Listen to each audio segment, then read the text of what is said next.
सब जात को आप खुश करना चाहते हो, दलित को भी खुश करना चाहते हो, बैकवर्ड को भी खुश करना चाहते हो कि हम जनगणना करा रहे हैं, और अपर कास्ट को भी खुश करना चाहते हो कि हम उसको पब्लिश नहीं किए। यदि आप 2026 के पहले परिसीमन नहीं कराते हो तो फिर इस जातीय जनगणना का कोई बहुत बड़ा महत्व नहीं रहेगा। तो ये हंसना और गाल फुलाना नहीं चलेगा। ये देश की जनता के साथ नाइंसाफी होगी। इस तरह से विधानसभा में हो रहा तो जातीय के आधार पर, जनगणना के आधार पर ही, जनसंख्या के आधार पर ही उसका परिसीमन होता है। ये जनगणना यदि जातीय जनगणना हो जाता तो शेड्यूल ट्राइब्स के जो समाज में जो शोषित है, पीड़ित है, दलित है, पिछड़ा है, अति पिछड़ा है, उसको निश्चित रूप से इस आरक्षण के लाभ उसको मिले। लोगों में आक्रोश है और खासकर सत्ताधारी दल के लोगों ने कहा कि इसको पब्लिश नहीं करो।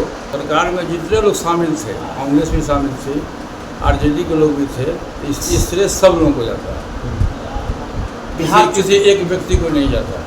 और उससे बहस में मुख्य रूप से स्वर्गीय रामविलास पासवान जी थे, आदरणीय लालू प्रसाद यादव जी भी थे, स्वर्गीय मुलायम सिंह यादव भी थे, और उसमें करीब बहुत सा सीट पूरे देश में लोकसभा का सीट बढ़ रहा। 543 सीट है तो काफी से लगभग 600-700 सीट हो रहा। ना होना था 2011 में, लेकिन उसको जानबूझ करके कोरोना के बहाने से या किसी भी बहाने से उसको टाला गया। जब एनडीए गठबंधन से हमने नाता तोड़ लिया, अब बच गया इंडिया गठबंधन। स्वागत योग्य है जातीय जनगणना का जो घोषणा हुआ है भारत सरकार के द्वारा, ये स्वागत योग्य है, लेकिन ये भी उसके साथ साथ है कि समय से पूर्व 2026 में जो परिसीमन कमेटी की बैठक है उसके पूर्व जातीय जनगणना हो जाना चाहिए। नमस्कार, द इंडिया टॉप देख रहे हैं, मैं हुआ आपके साथ ब्रजू सिंह। केंद्र की मोदी सरकार ने देश भर में जातीय जनगणना कराने का फैसला लिया है, जिसके बाद श्रेय लेने की पॉलिटिक्स भी हो रही है। विपक्ष के कई नेताओं का बयान भी आपने सुना, और इन तमाम चर्चाओं के बीच सत्ता में बैठे कुछ लोगों का भी बयान आया, जिन्होंने कहा कि भाई जाति गणना हो लेकिन आंकड़े सार्वजनिक नहीं किए जाए। मेरे साथ राष्ट्रीय लोजपा के सुप्रीमो पूर्व केंद्रीय मंत्री पशुपति कुमार पारस जी हैं। भारत सरकार, नरेंद्र मोदी की सरकार ने जो फैसला लिया जाति गणना करने का, इसको आप पॉलिटिकली कितना असर जो है वो पड़ेगा? ये मजबूरी का फैसला है, और आपको जानकारी होनी चाहिए कि 1996 में जब श्री देवगौड़ा जी की सरकार थी केंद्र में, उस समय पार्लियामेंट में काफ़ी बहस हुआ था जातीय जनगणना के इश्यू पर, और उससे बहस में मुख्य रूप से स्वर्गीय रामविलास पासवान जी थे, आदरणीय लालू प्रसाद यादव जी भी थे, स्वर्गीय मुलायम सिंह यादव भी थे, और बिहार से उसमें में नीतीश कुमार जी भी थे। सब लोगों ने जातीय जनगणना की वकालत की, लेकिन पार्लियामेंट में बहस के क्रम में वो पास नहीं हो सका, और उसके बाद हटाई में चला गया। संयोग से 2014 में भाजपा की सरकार बनी केंद्र में, 2014 से लेकर 2024 तक सरकार बनी भाजपा की। इसका ड्यू था 2011 में, जनगणना होना था 2011 में, लेकिन उसको जानबूझ करके कोरोना के बहाने से या किसी भी बहाने से उसको टाला गया। 21 में जो होना था, हाँ 21 में होना था, उसमें जो होना था तो उसको टाल दिया गया, और आज हो गया आपको 25, 4 वर्ष उसको टाला गया। उसके बाद देश में कुछ घटनाएं घटी है, और कई घटनाएं, उस घटना से लोगों को दूर करने के लिए ये जातीय जनगणना का शुरुआत किया। अब जातीय जनगणना का जो कैबिनेट से स्वीकृति मिली है, तो मैं कल देख रहा था अखबार में, उसमें दे रहा था कि कम से कम 4 वर्ष लगेगा, उसकी अवधि 4 वर्ष होगी, और 2026 में पूरे देश में परिसीमन कमेटी की बैठक हो रही है।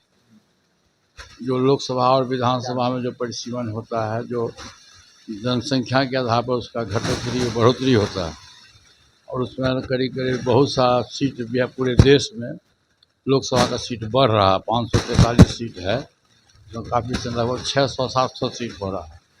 इसी तरह से विधानसभा में भी हो रहा। तो जातीय के आधार पर, जनगणना के आधार पर ही, जनसंख्या के आधार पर ही उसका परिसीमन होता है। तो यदि आप 2026 के पहले परिसीमन नहीं कराते हो तो फिर इस जातीय जनगणना का कोई बहुत बड़ा महत्व नहीं रहेगा। फिर 10 वर्ष, 15 वर्ष, 20 वर्ष के बाद ये मौका मिलेगा देश की जनता को। इसलिए यदि भारत सरकार की नीयत यदि सही है, ठीक है, तो जैसे जातीय जनगणना का आदेश हुआ कैबिनेट से, उसको इमीडिएट लागू करना चाहिए कि 2025 पहले देश में जातीय जनगणना के आधार पर लोकसभा और विधानसभा में उसको रिजर्वेशन मिल जाना चाहिए, तब जा कर के देश की जनता को फायदा होगा। देखिए, जिस समय भारत का संविधान बना था, बाबा साहब भीमराव अम्बेडकर के द्वारा जो संविधान लिखा गया था, उस समय में देश की आबादी मेरे हिसाब से तकरीबन 60 करोड़ के बाद लमसम थी। हम 60 करोड़ की आबादी थी, और आज पूरे देश की आबादी है 1 अरब 42 करोड़। 1 अरब 2.5 गुना आबादी बढ़ गया। लेकिन शेड्यूल कास्ट, शेड्यूल ट्राइब्स या पिछड़ी जाति या अति पिछड़ी जाति के जो रिजर्वेशन है संविधान में, वो उसी जनसंख्या के आधार पर है, 60 करोड़ की आबादी पर है। आज यदि 1 अरब 42 करोड़ या 41 करोड़ जो भी हो, ये जनगणना यदि जातीय जनगणना हो जाता तो शेड्यूल कास्ट, शेड्यूल ट्राइब्स के जो समाज में जो शोषित है, पीड़ित है, दलित है, पिछड़ा है, अति पिछड़ा है, उसको निश्चित रूप से इस आरक्षण की लाभ उसको मिलेगा। लेकिन उसको जानबूझ करके आज तक उसको पेंडिंग में रखा गया कि पिछड़ी जाति के लोगों को, दलित समाज के लोगों को उसका लाभ नहीं मिल सके।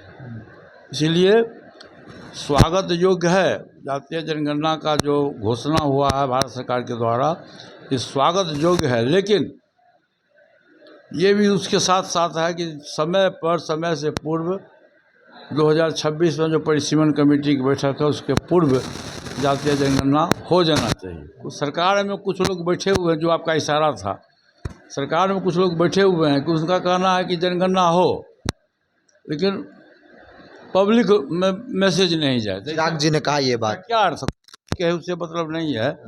सरकार का जो अंग है, जनगणना हो, हम जनगणना का स्वागत करते हैं, लेकिन जनगणना का पब्लिक में, अखबार के माध्यम से, मीडिया के माध्यम से सार्वजनिक नहीं हो। फिर इसका अर्थ क्या है? ये तो हुआ गुड़ खाओ, गुलगुला से परहेज करो।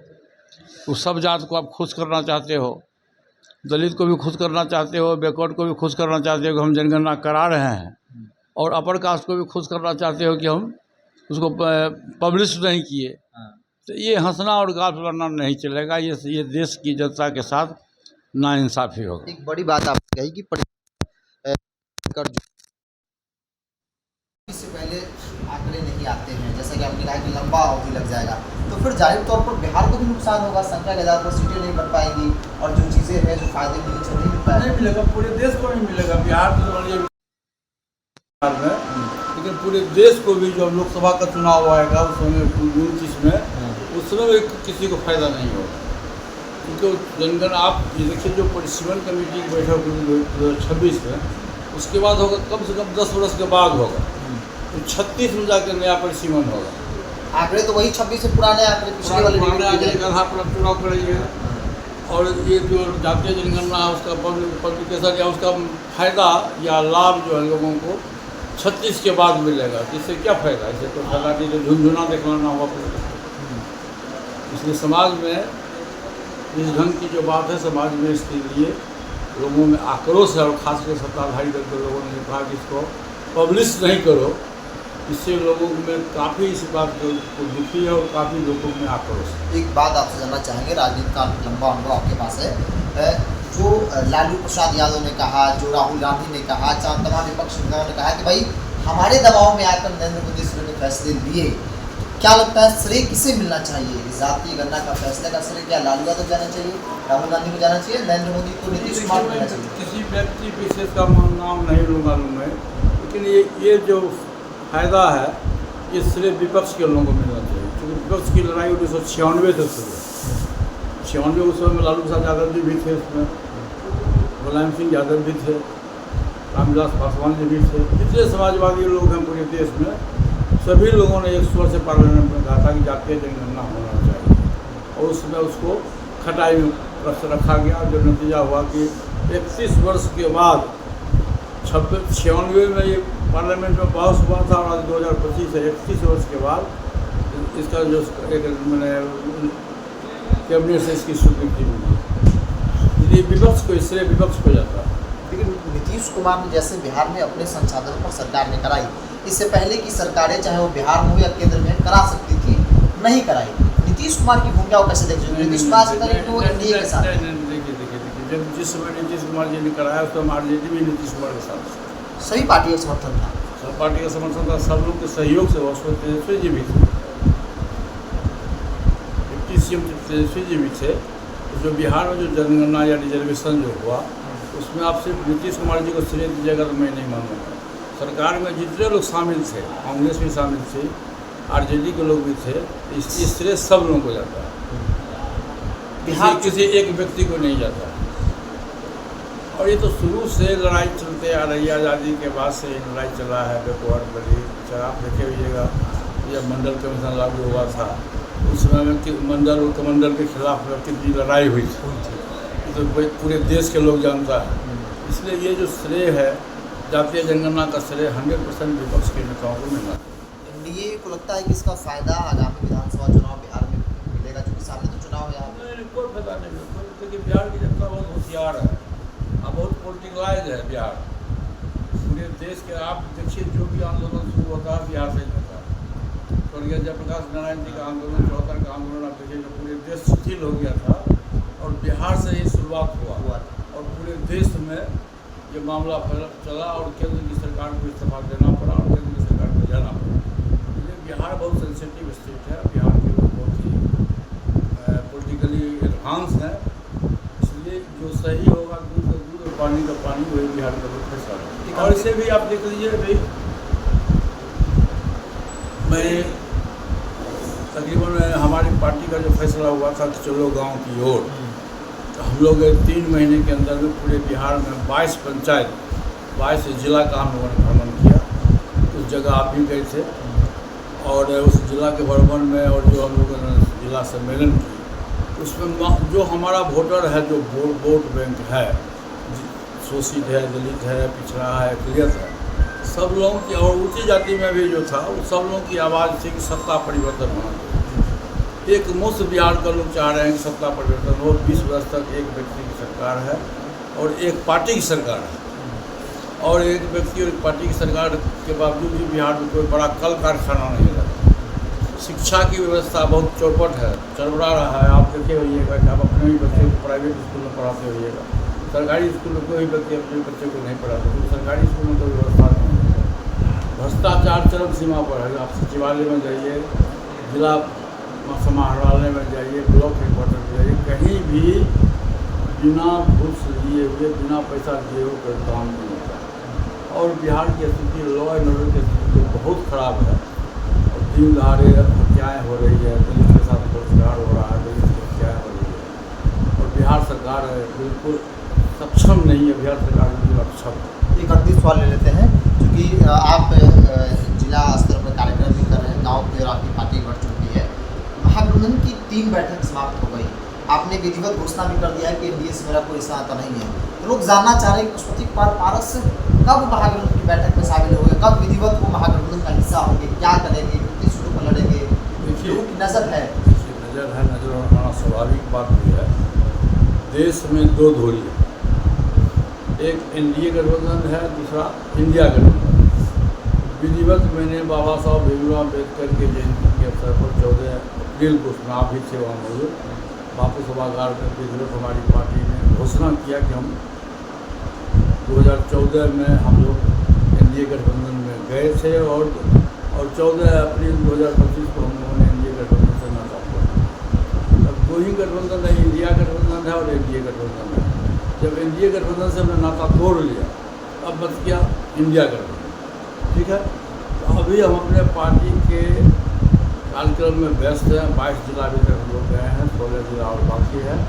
10 दिन 15 दिन 1 महीना में हम समूचे बिहार का भ्रमण करने के बाद फिर हम लोग बैठेंगे, बैठ करके जो हमारे प्रति जिस दल का सहानुभूति होगा, जो दल हमको सम्मान देगा, उस दल के साथ हम लोग बातचीत हो रही है। हाँ, हमारी बातचीत हो रही। बातचीत तो देखिए मॉर्निंग शो दीजिए होता है।